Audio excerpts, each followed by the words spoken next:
हॉस्पिटलमध्ये दाखल होतात ते बरं होऊन पुढचं आयुष्य निरोगी जगता यावं म्हणून.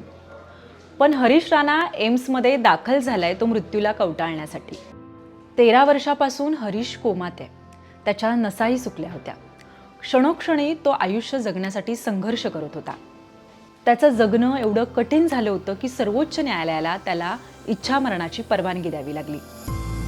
हा व्हिडिओ आहे हरीश राणाला निरोप देतानाचा.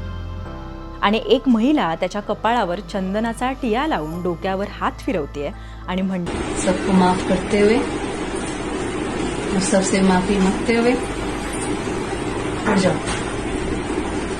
ठीक है.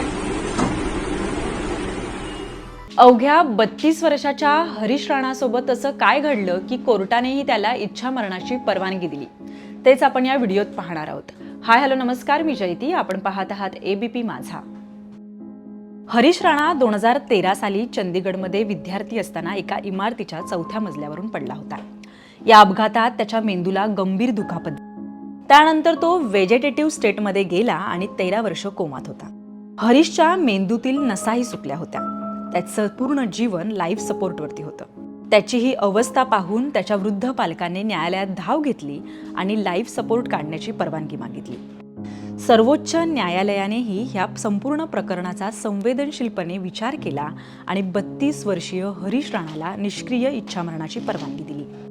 तुम्ही मुलाला सोडून देत नाही तर त्याला सन्मानाने निरोप देत आहात असं म्हणताना न्यायमूर्तींचाही कंठ दाटला होता. सर्वोच्च न्यायालयाच्या परवानगीनंतर हरीश राणाला एम्समध्ये दाखल केलं. तेव्हाचाच हा व्हिडिओ आहे.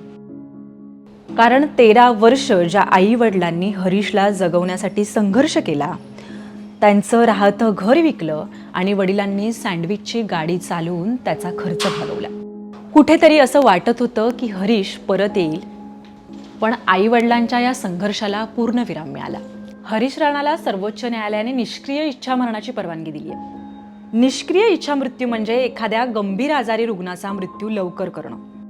निष्क्रिय इच्छामृत्यूमध्ये श्वसन यंत्र बंद करणं, औषधं थांबवणं, अन्न आणि पाणी बंद करणं याचा समावेश होतो.